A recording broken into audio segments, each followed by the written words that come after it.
Hey friends, welcome to our last video of the unit. This is all about development in adulthood, so let's go ahead and get started.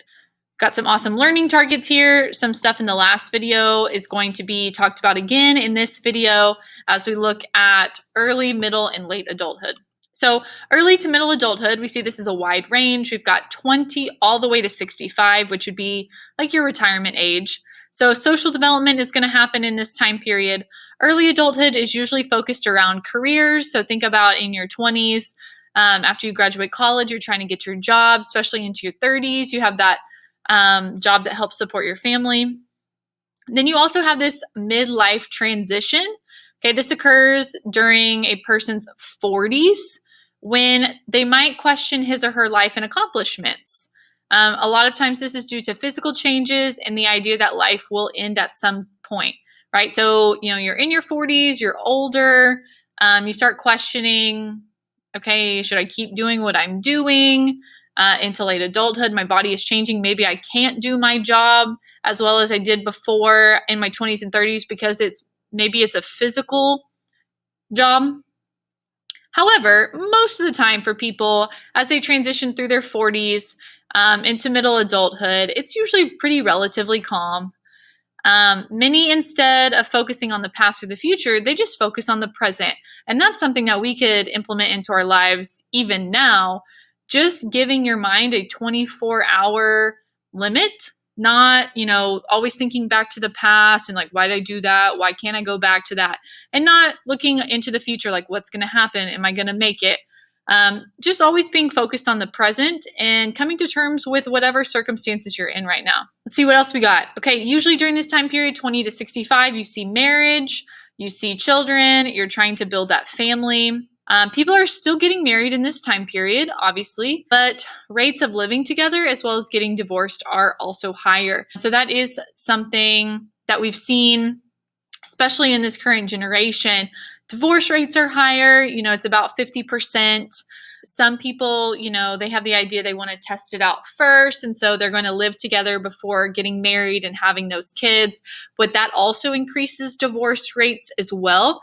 Usually the divorce rate for couples who live together first and then get married is about 75%, as opposed to the divorce rate for people who date, get married, and then live together after. The idea of testing it out doesn't really go well. And the lack of commitment does not set you up for success if you do get married later on. So while the institution of marriage is changing, right, this is a social issue that we see.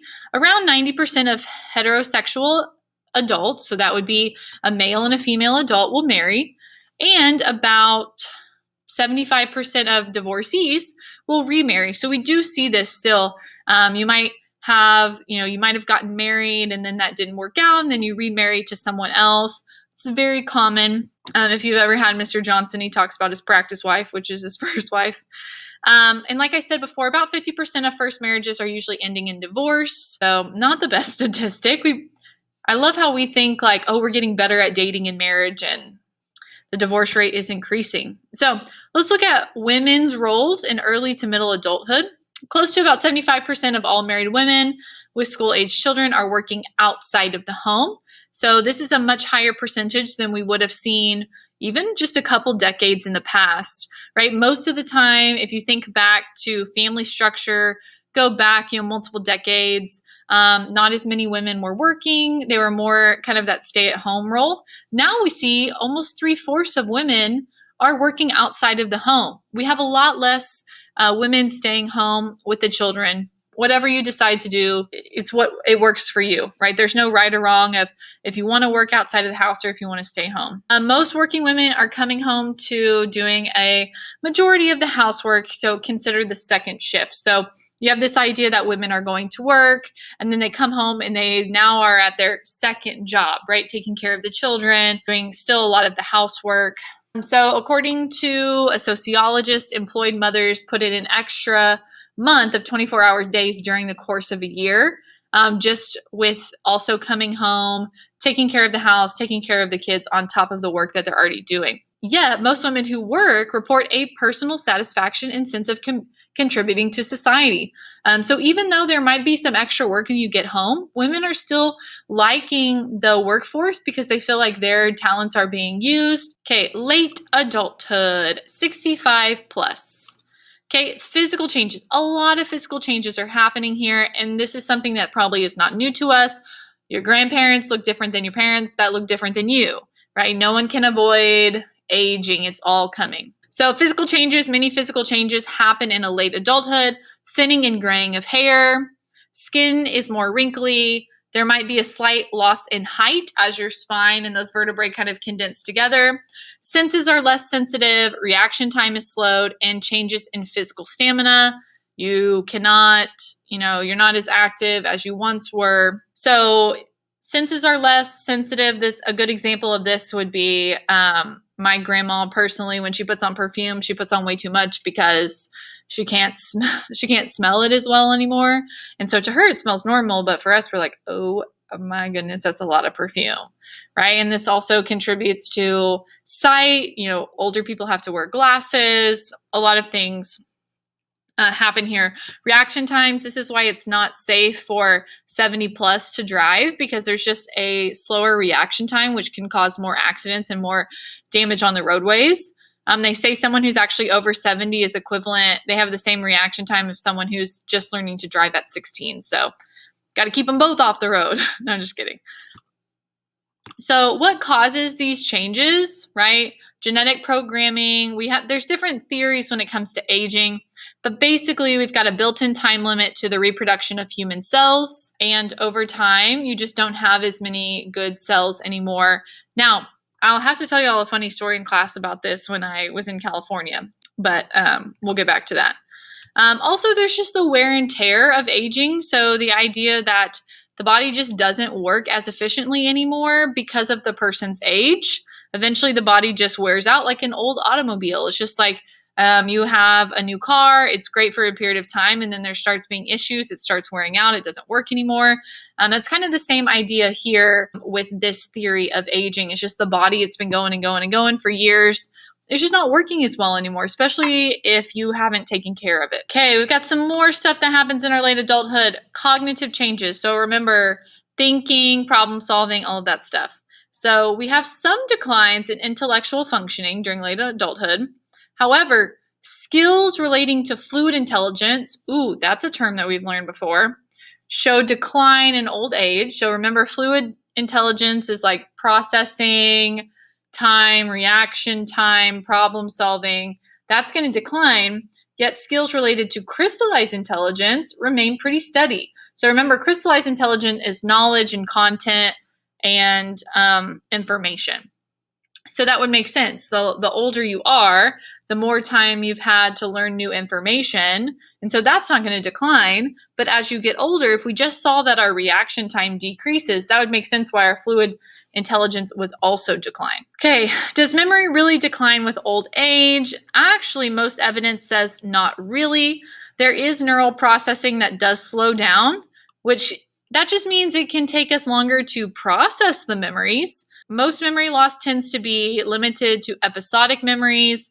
Other types are largely unaffected by age, right? So this would be the idea that if you do have some sort of memory loss, it's a lot of times you might have just not remembered what happened at a certain time period, maybe like 30, 40 years ago. You really only remember those really important emotional memories.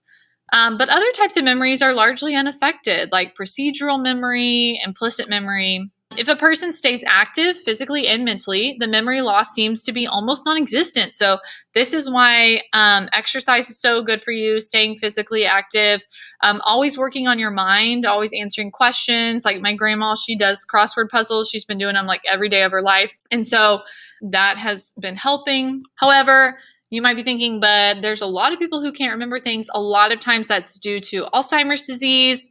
If it's not to that level, it might just be dementia, which also affects memory loss as well. So late adulthood, social world of late adulthood, how does one successfully age is kind of the question that we're looking at. Disengagement theory of aging. This is the idea that aging produces a gradual withdrawal from the world on physical, psychological, and social levels. Not a bad thing, right? It's just kind of allows people in late adulthood to increase how reflective they are, to decrease emotional investments with others at a time of life, especially when social relationships are inevitably ended by death. So, again, that's kind of a lot right there. And let me break it down for you if you're like, I don't know what you just read. This is the idea that socially, right? Think about how you are now. You're an adolescent, getting ready to go to college. A lot of your interactions are social, right? You want to make friends, you want to hang out with people, you want to be around people. You know, if a group of friends is going to go do this, you might want to do this. If the youth group at your church is going on this trip, you might want to go on that, right? For that social interaction. This is just the idea that most people in their late adulthoods, they're not really striving for that anymore. There's not a lot of like, hey, let's get together. Hey, let's do this. Let's do this. It's just kind of a time to be more withdrawn, right? Very okay with just themselves, or maybe themselves and a life partner, or just to hang out with their family. You're not looking for that same social interaction that you did when you were younger. Now, I'm not saying that every elderly person just withdraws.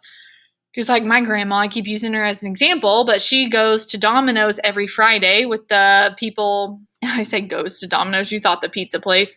No, she actually goes to play Domino's, like the game at the church. So cute. All the little old people do that.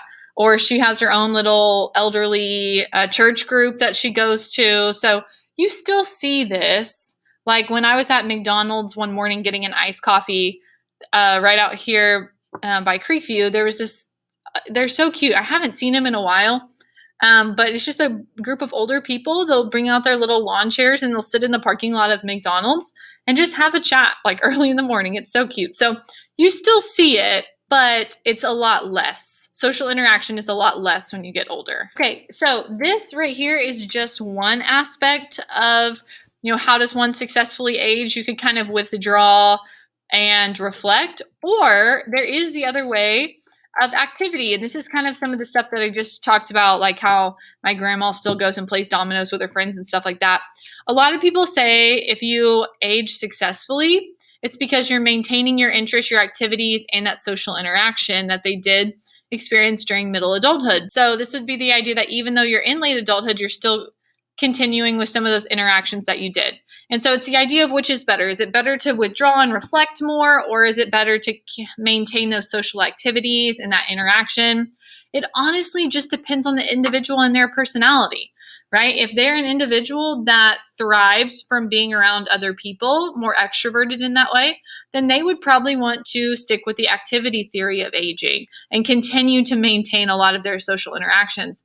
If they're an individual that's more introverted in the fact that they need their own time to recharge and reflect, then they might be totally fine with withdrawing a little bit more and not keeping up that same level of social interaction.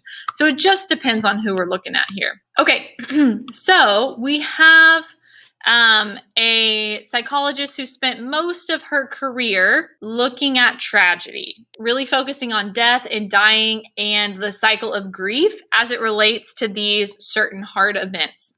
So from her research, she developed the 5 stages of grieving, which is something that you're probably pretty familiar with, that all people face with death or in any sort of grieving experience. Now, here's the thing though, they don't go in any particular order.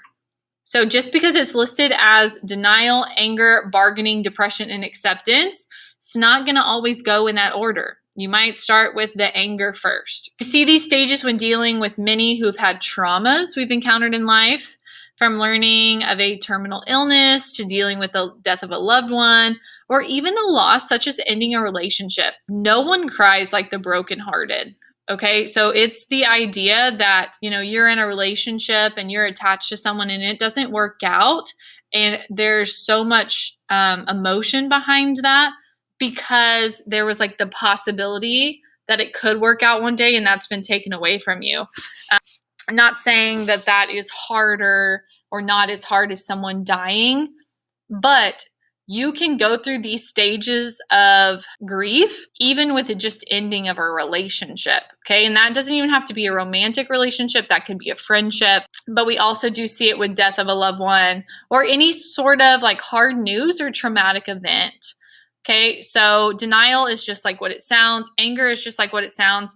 Bargaining is kind of the idea like, oh, if you do this, then I will do this, right? And so a lot of times you see this if the person maybe wasn't religious and they're in a place and they're like, okay, I will be a Christian if you just save my friend or something like that. Like there's some bargaining that's happening, and then depression and acceptance. Okay, so that's all I've got for you for this video. The adulthood section, it's not super long, but we will take some time to review it in class if you have any specific questions. Make sure you are filling out your baby book as you go. Make sure you're taking your notes in your digital notebook. That will also be a grade. And let me know if you have any questions about anything. We can definitely chat more. So, hey guys, you've made it almost through the development unit, and then we're going to be moving on soon. So good job, friends.